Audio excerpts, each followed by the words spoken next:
Muli po, isang mapagpalang pagbati ang aking ipinapahatid sa lahat ng aking mga subscribers, followers at mga viewers. Sana po ay nasa mabuti kayong kalagayan lagi at ligtas sa anumang uri ng kapahamakan. Lalong-lalo na po itong nandito na sa atin na virus na monkeypox na yan. At kung inyo pong nakita kagabi sa balita sa Channel 7, grabe po, ang lalaki ng mga bulotong ng mama na tinablan. At yun po, talagang nakakaawa yung mga tatamaan yan. At hindi man po ganun kadelikado yan, kaya lang, yun po kasi pagka nandyan na sa inyo, yun pong balat ninyo sira. Ibig po pong sabihin, nandyan po nakabakat po yan yung mga bulotong na yan. So, kaya ingat po kayo lagi. At siyempre, at maiwas kayo dito sa mga politikong mga kawatan. At yan po ang totoong mga piste ng lipunan. Ayan, palakpakan. Okay? So, ano ba ang topic natin ngayon? Siguro bago po tayo pupunta sa ating masilang topic ay gusto ko lamang pong bigyan ng daan. Sandali, palakpakan muna at didi muna tayo.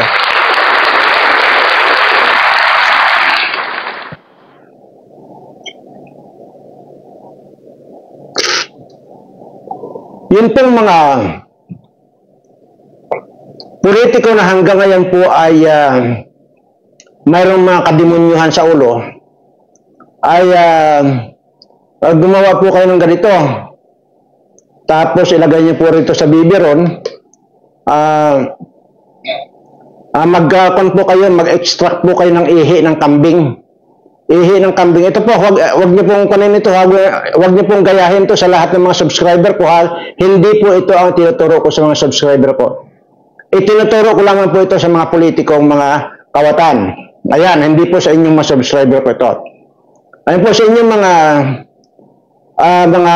politikong mga kawatan para matanggal yung demonyo sa ulo ninyo, sa utak ninyo, ay kumuha po kayo ng ihi ng kambing.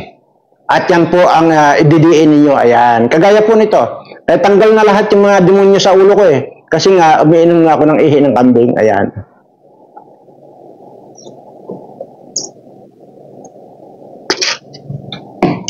Palakpakan!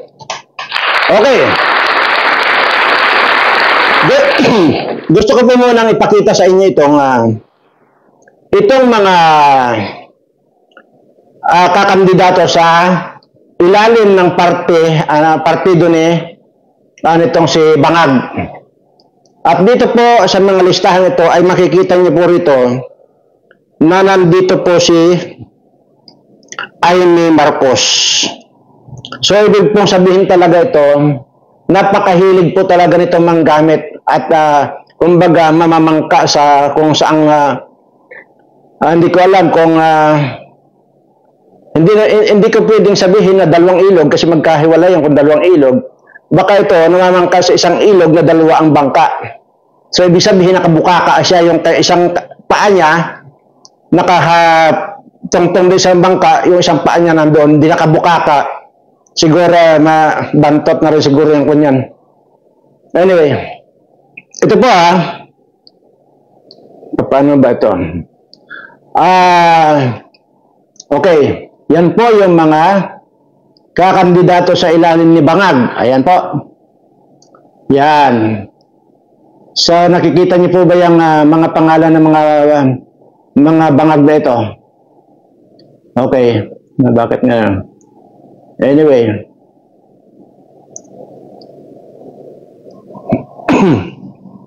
ayan po yan. Yan.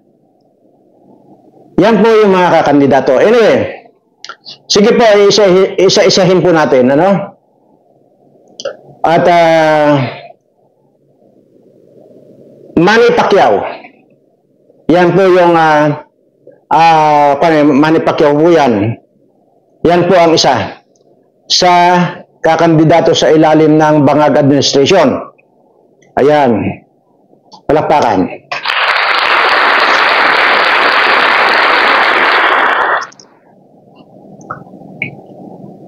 Pangalawa, si na Abalos. Ayan. Itong si Manny Pacquiao, kung inyong matatandaan, galit na galit ito kay Marcos noong kumakandidato rin ito, di ba? Kalaban nga ni Marcos ito. Ang sabi niya, pagka raw siya nanalo, ipapakulong pa raw niya si Imelda Marcos. Kaya tuloy, maraming nakisimpatya doon kay Imelda Marcos dati, kaya nanalo rin, isa rin yan sa nanalo si Bongbong dahil dito sa kadaldalan ni Manny Pacquiao na ito. Ngayon, dahil nandiyan ngayon sa kay Marcos ito, ang analysisyon ko rito, at palakpakan muna.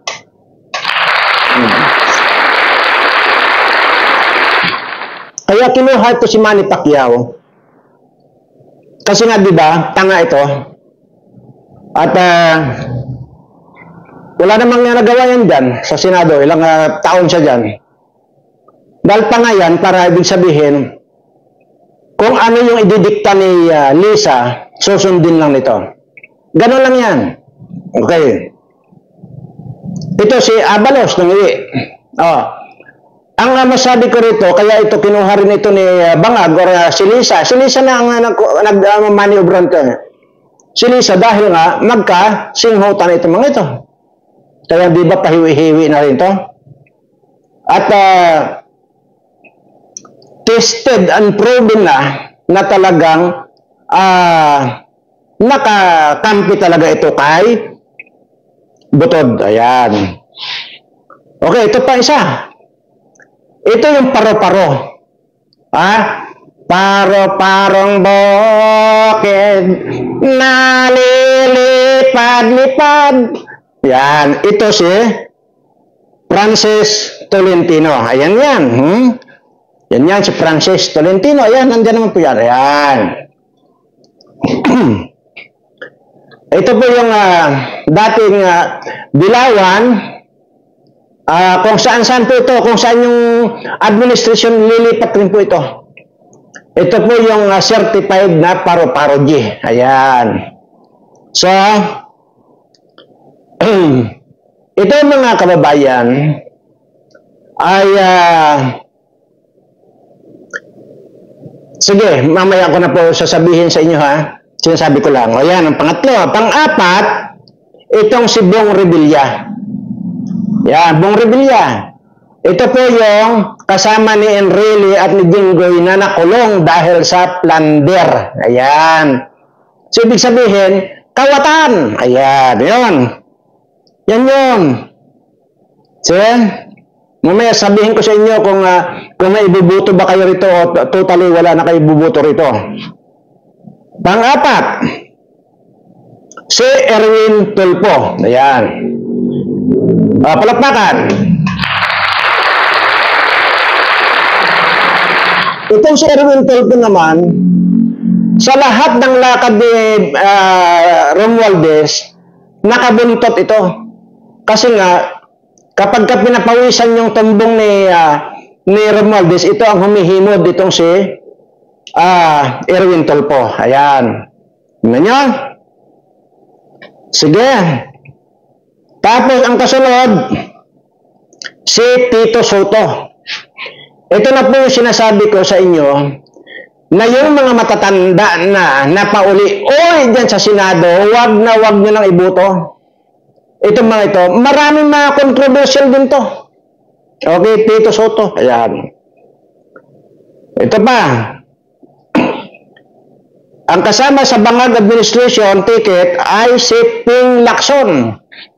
Ito po yung anak niya na ibinulgar ni Paildon nang nag-smuggling ng simento na 100 million.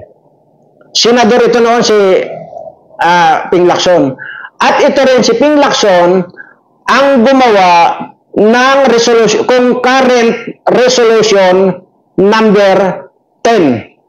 Yan. Na kung saan ay hindi na kailangan i-audit yung mga ginagastos ng mga animal na ito. So, ibig sabihin, basta gagawa lang sila ng certification, yun na, okay na yun. hindi na kailangan magpakita ng resibo. Ito yung si Ping Lacson. Okay. Sunod, si Lito Lapid. Ito si Lito Lapid, tingnan nyo, pinapasahod ng taong bayan, plus mayroon pa silang mga allowances na pagkalalaki nito, may mga pidap pa itong mga animal na ito. Hindi naman nawala ang pidap eh. Iniba lang yung pangalan, pero pidap pa rin yan. Ito, ginagastusan pa ng gobyerno ng pera natin na wala namang nalalaman. Isa rin kasing tanga ito. So, ibig sabihin, ito si Manny Pacquiao at saka yan, kaya kinuha nila yan para taga-suporta. Halimbawa may butuhan, taga-buto lang ito. Kasi parehas ng tanga ito, si Manny Pacquiao at saka itong si Lito Lapid. Ayan. Kasunod dito, sino ba ito? Si Abi Binay. Ito yung mga kawatan dyan sa Makati. Tingnan mo. Mga kawatan to sa Makati, di ba? Kasi ang lang natin ang bilis lang natin makalimot ang mga Pilipino eh. Ito yung mga kawatan sa Makati. Abi Binay, anak ni Jojo Binay at kapatid ni Nancy Binay na senador din ngayon. Ngayon, kakandidato sa ilalim nitong Bangag Administration, itong si Abi Binay. Ayan. Kasunod, itong si Pia Cayetano. Ito naman Pia Cayetano, bagay wala pa naman akong masasabi rito. Kaya lang, ang pagkakaalam ko nito, ay galit-galit ito mga ito eh. Marcos ito at saka Cayetano eh. Di ba kung halos murahin ito ni Alan Cayetano diyan si Bongbong Marcos dati. Nagtataka lang bakit nakuha ito ni Bangag Government. Ay palakpakan mo na.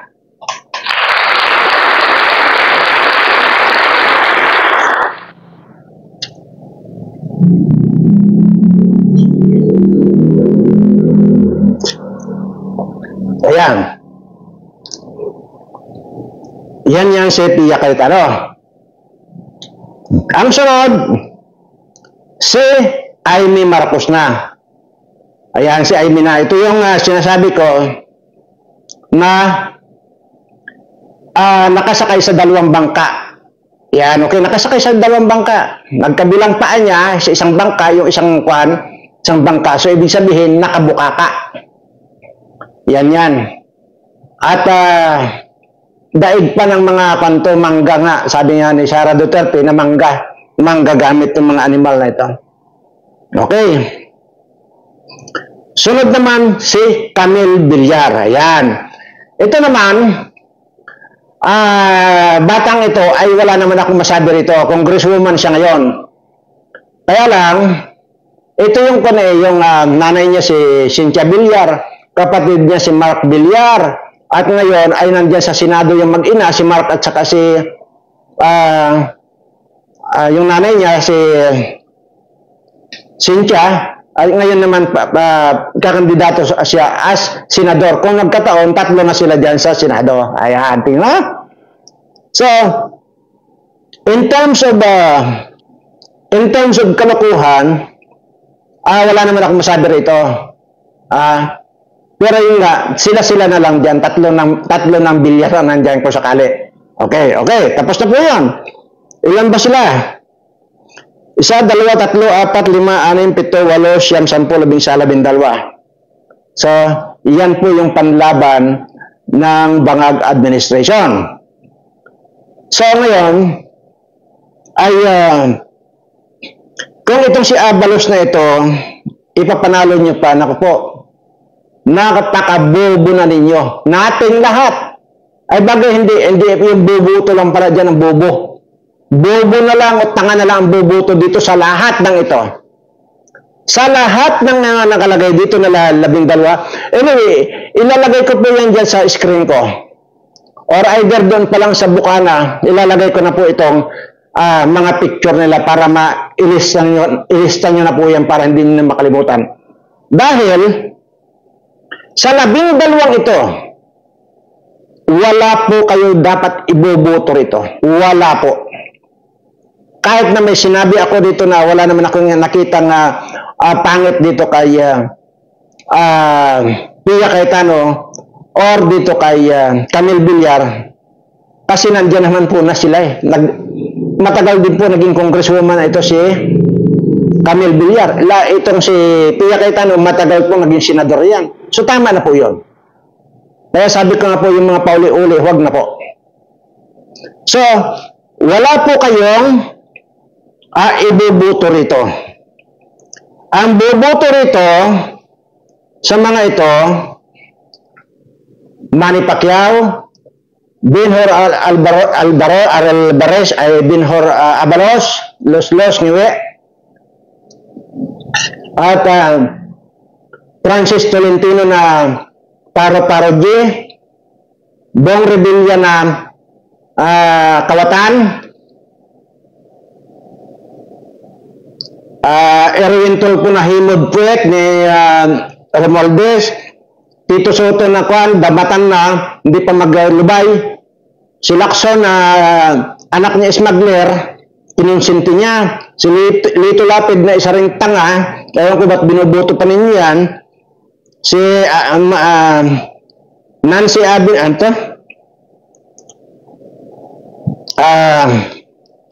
Abi Binay, Pia Cayetano, lalo nito si manggagamit na Amy Marcos, at saka Camille Villar, wala na po kayong iboboto dito sa lahat ng ito. Sana po ay matuto na po tayo sa mga nangyari.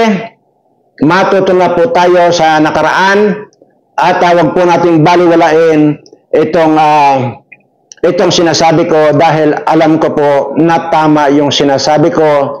Lahat po yan, wala kayong iboto. Ibasura nyo na po yan mga yan. No? Palapakan!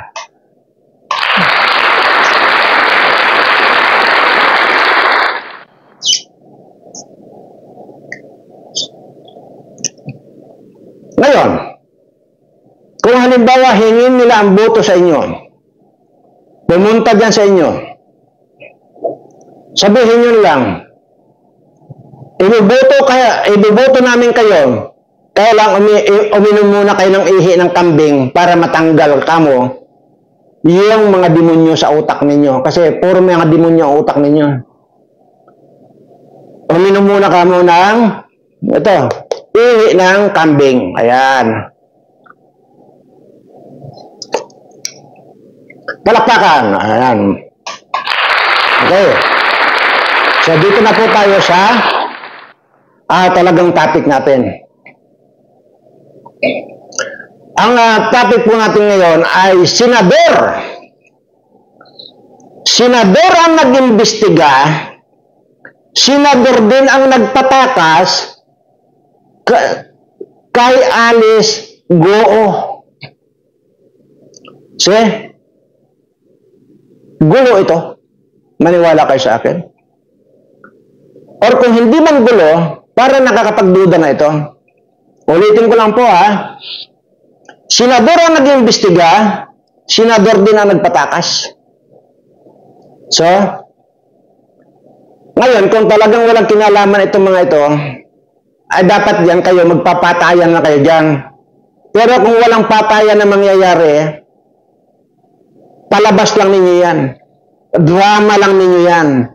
Na, kunwari, hiniring-hiring dyan, pero nakikita ko rito, ayon doon sa mga hindi naman natin kumpirmado, kaya nga sinasabi natin, ayon doon sa mga nakakarating sa atin, ay ito ay billion pala ang money involved dito para lang makatakas. See?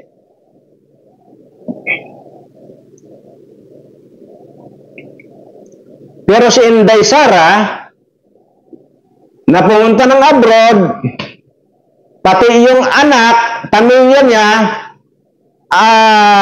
nakuna ng camera or nakuna ng video. Pero si Alice Goo, ayun, zero. Zero visibility. Bakit? Kasi nga po, bilyones ang involved dito. Ibinuhos na ni Alice Goo yung kanyang mga kinulimbat din dito sa atin. Ibinuhos na. Ibig sabihin, pinagtrabahuhan ni Alice Goo kahit na illegal, yung pera na yan, pero same, pinagtrabahuhan pa rin ni Alice Goo yan. Yan. Tapos, ang nakinabang, itong mga senador na kasabwat nito. Ng pagpapatakas. Yun. Yan yung tamang-tama yung kanta na, ano ba yung kanta na yun na, ako ang nagtanim, nagbayo at nagsaing. Subalit ng maluto ay iba ang kumain. Ayan. Ganyan yan. Si Alice Goo ang nagpakahirap, bagamat puro illegal yan, bagamat puro kasindikatuhan ang ginawa, pero pinaghirapan pa rin niya yun. Ang nakinabang lang, yung mga nagpatakas sa kanya. O, di ba? Di ba? O, palakpakan. Ganun lang yun. No?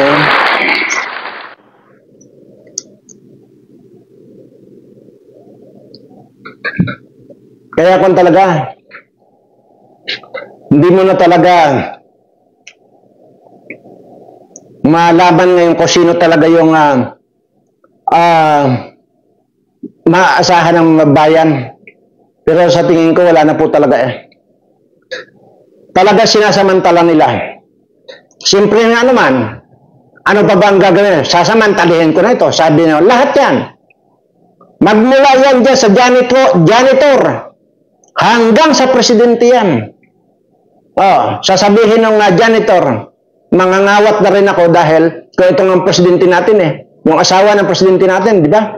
Walang ginawa kundi mangawat. Yung mga congressman, mga senador, puro mga kawatan. Bakit ako hindi ako mangangawat? Mangangawat na rin siya. Kaya yung mga map, yung mga sabon, inuwi na rin niya sa kanila. Kasi nga, natuto ng magnakaw kasi mga magnanakaw nga ito nasa gobyerno.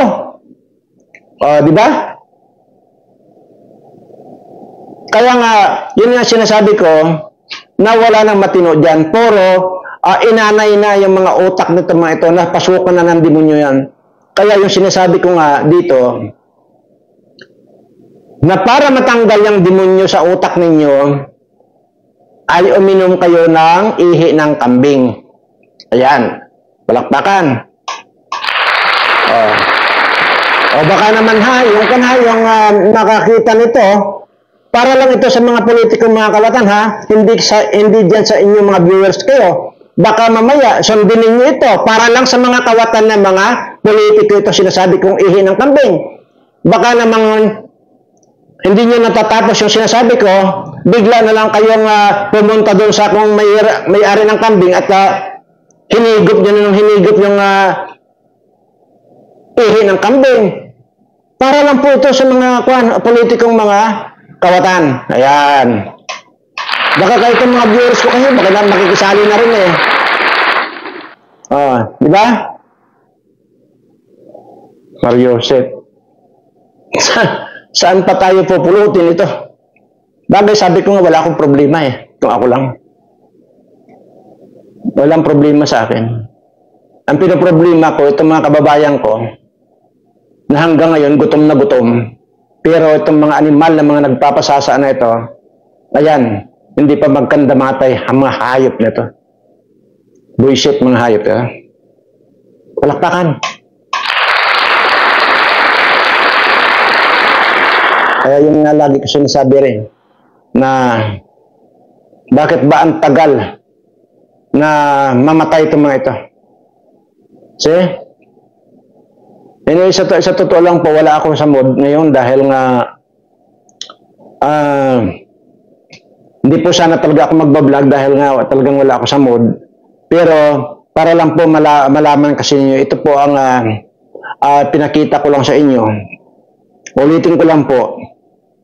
Manny Pacquiao, huwag nyo nang iboto. Ayan, palakpakan. Okay. Benhur Abalos, lalong huwag nyo nang iboto. Ibasura nyo yan. Palakpakan.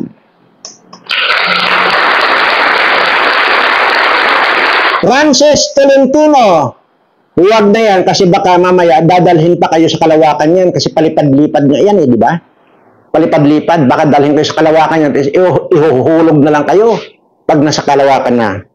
Ayan, huwag nyo na rin iboto yan. Francis Tolentino.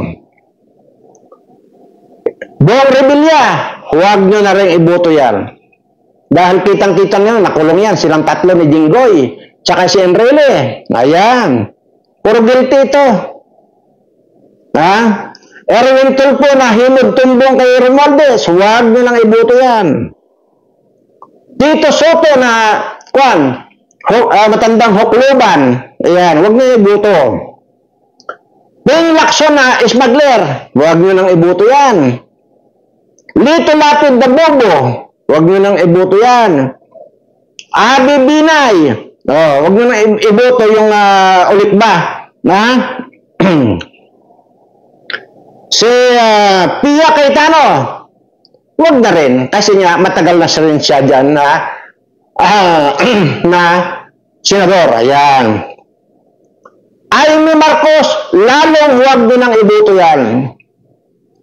At saka itong si Camille Villar, huwag nyo na rin iboto yan.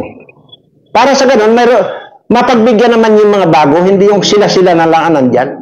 Saka nakakasawa ang mga mukha nito mga ito. Yan lagi ang makikita mo.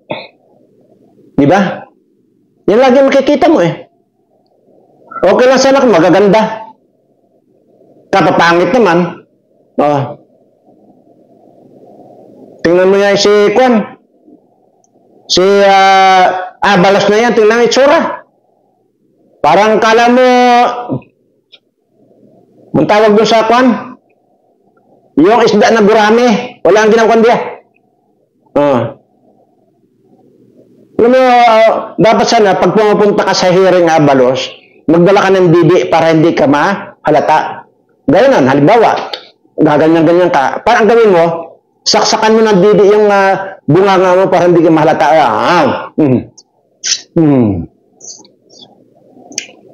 Padiretso yung kwan mo, hindi yung gaganyan-ganyan ka. Nahalata ka ni Maharlika. Di ba? Kaya nahalata kayo eh.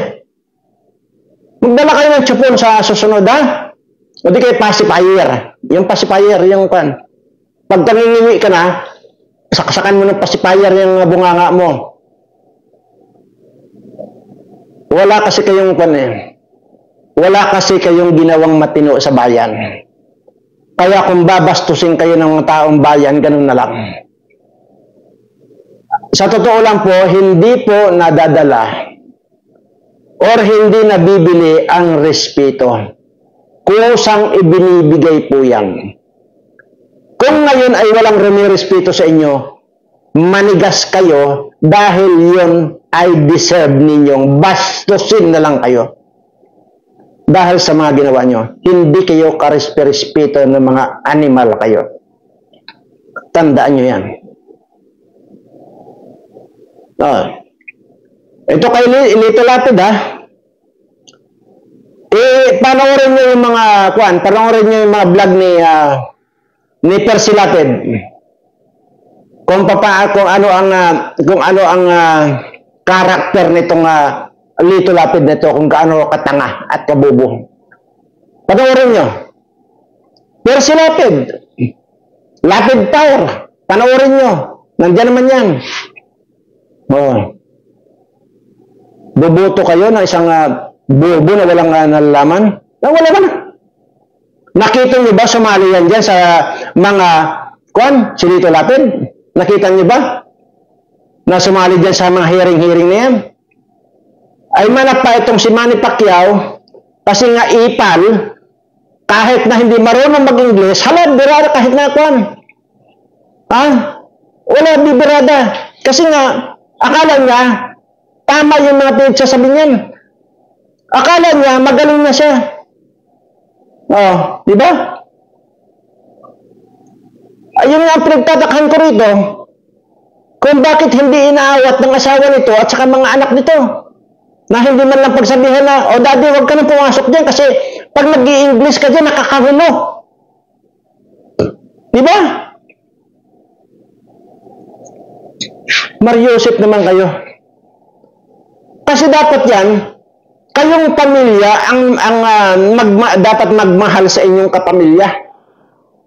Hindi yung papayagan nyo kahit na nakakahiya na kayo. Oh. Okay lang ito si Lito Lapid kasi hindi nga nagsasalita yan eh, di ba? Wala yan, tulog yan doon sa pisina niya. Kakatukin na lang yung kung ano ba may sasabihin ng Senate President na, oh, dito ka na sa mama, pirmahan mo na ito. Kalyado ka. Dahil sabi ito ni Butod, oh, yung pirma yan. Naging ito si Manny Pacquiao, ganyan yan. Kasi nga, walang utak. Dahil ito kayo, puro lahat yan. Puro sang-ayon lahat kay Butod ito. Ba namang milyones ang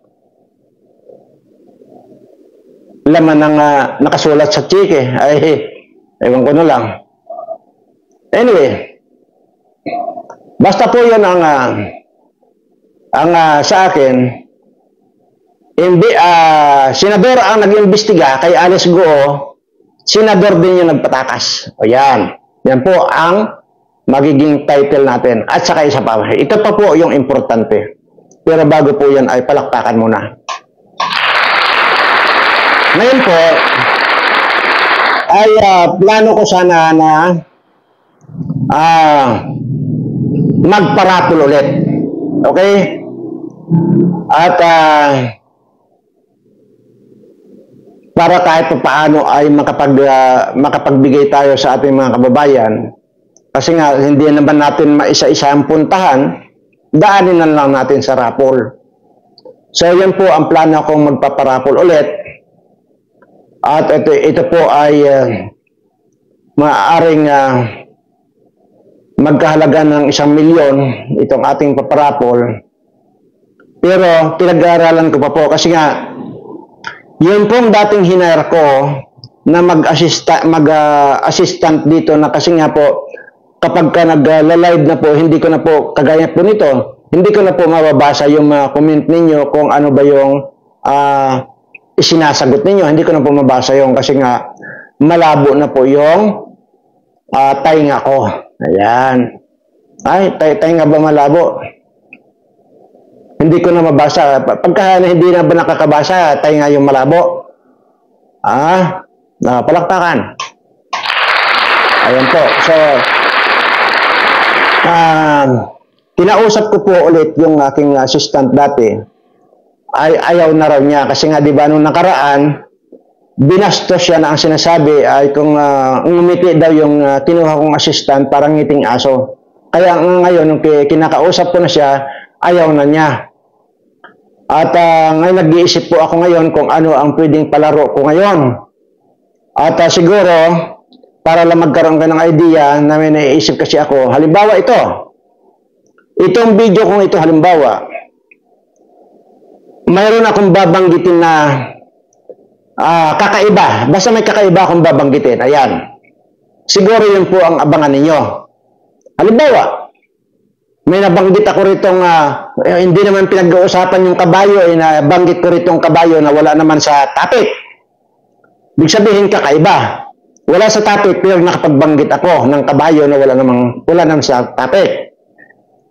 Kaya nga importante po ugaliin po ninyo nang panoorin ng buo, magmula sa umpisa hanggang dulo, lahat ng mga ina-upload kong video, dahil hindi nyo alam, baka sa una, or sa gitna, o sa panghuli, babanggitin ko yung mga salitang kakaiba. Binigay ko na po example, kaya naging kakaiba kasi wala sa topic, okay? So, yun po yung, pagka itong ganito, itong video ko nito, kasi i-upload na yun, sasagutin nyo na rin dito, mag-comment lang kayo dito. Halimbawa, may nabanggit akong kabayo, adi comment nyo diyang kabayo. tapos kabayo, tapos pangalan ninyo, kahit na alias para hindi kayo ma-detect. Alias, ang importante doon, telephone number. Okay? Yan. Pero mas maganda, totoong pangalan. Kasi baka mamaya ay magkagipitan tayo, hanapin sa akin yung mga nananalo, wala akong may pakita. Di po ba? O paano naman ako? Yun naman po ang kwan. So, gawin na lang natin yung tama. Pangalan ninyo at saka GCash number pala, GCash number. Yan. Yun ang i-comment nyo. Halimbawa, yung napanood niyo kabayo, na kabagbanggit ako ng elepante, halimbawa, i-type niyo, i-comment niyo dyan. Kung sino yung nauna, kasi mayroon naman pong kanyan mayroon namang minutes yan or hour yan kung anong gap nun, malalaman po kung sino yung unang nakapag-comment. Kung sino po yung unang nakapag-comment, yun po ang mananalo. Lagay niyo po dyan kung ano yung nabanggit kong kakaiba. Halimbawa, elepante, pangalan ninyo, at saka GCash number ninyo. Kasi ganito po yan. Kaya GCash number kasi para magsisimula po tayo sa, magpamimigay po ako ng load. Halimbawa, depende yan. Halimbawa, 200, 100, 500, gano'n. Pero, doon po sa mga nanalo na, halimbawa, marami na, ipon na po natin yan. Nakalista naman po dito yung mga nanalo.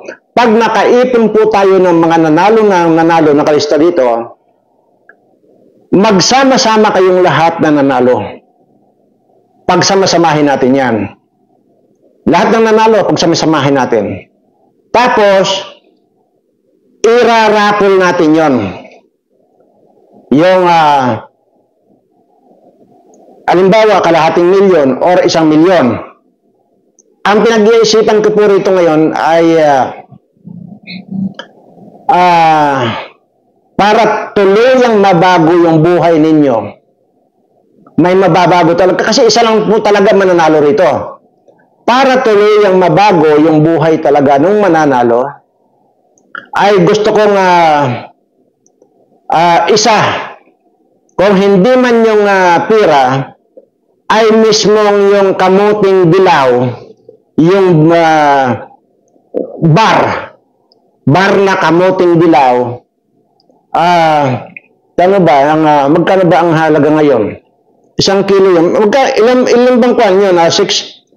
60 grams ba ang kwan? 60 grams ba ang, 1,000 grams ba yung 1 kilo? Yata. Okay. Halimbawa, 1,000 grams. 1,000 grams ba yung 1 kilo? Halimbawa, 1,000 grams. Times, magkano ba ngayon yung kamuting dilaw? Pagpalagay na natin yung 1 gramo ng kamuting dilaw, halimbawa, is 2,4 na lang halimbawa. Or, sige, sa pinakamababa na natin na computation, halimbawa, 1,500 na lang. 1.5 million ang halaga ng isang kamote. Okay? So, baka po dyan, para magkaroon po tayo ng kwan. Kasi yun lang po ang pwede natin gawin ngayon. Kasi hindi ko naman po pwedeng ilabas talaga ito para ibinta. Hindi po talaga. At, hanggang doon lang. Ipapalaro ko na lang na ipapalaro ito. At yung iba pwede naman po pangbinta pero yung paisa-isa. O di kaya sirain mo muna. Either lagariin mo, pag-apatin mo, saka mo dalhin doon sa mag-aalahas. Saka pa lang yan. Pero yung kwan naka-questionable yan. Ngayon, yan po. So, depende po yan. Ulitin ko lang po Ngayon pa lang po simulan nyo na yung nag-practice na po tayo. Mula yung umpisa hanggang katapusan kasi hindi nyo po alam kung saan ko babanggitin yung kakaiba. Halimbawa, baka sa una, binanggit ko, di okay na. I-type nyo na dyan na ganito. Halimbawa, elepante or kabayo or kalabaw. Halimbawa, tapos pangalan ninyo, Gcash number nyo kasi load lang po yung ibibigay ko. Maliwanag po ha, load. Halimbawa, 100, 200, o hanggang 500, bahala na. Kasi, iipunin po natin lahat po ng mga nanalo. Ililista ko po dito. At pag nakaipon na po tayo ng marami, ay saka po tayo magpaparapol. Di ibig po sabihin, talagang yung mga sumali talaga is talagang legit na talagang nanalo na nga sila ng load, di ba? Load nga ang ibibigay kong premium muna itong contest natin na ito. Yun. So, ugaliin nyo na ang panoorin ng buo para mag-a-announce ako rito or baka next week sisimulan na natin. At yung ating kwan, para naintindihan pa rin po ninyo kasi kailangan pong ipaliwanag pa ulit-ulit sa inyo. Okay? Naintindihan po ba natin? At doon po sa raffle, maaaring magpa-raffle tayo ng kalahating milyon or 1 million. Ganun po. Or, tatlo yan, or kamuting dilaw. Ayan. Ayan na po ang i-raffle natin. So, maraming salamat po at hikayatin nyo na rin po yung inyong mga kamag-anak na mag-subscribe dito sa channel natin. Kasi nga po, ang pwede lang po kung sumali talaga rito, yung nakapag-subscribe dito sa Birana Live Studio TV. Maraming salamat po at mahal na mahal ko po kayong lahat.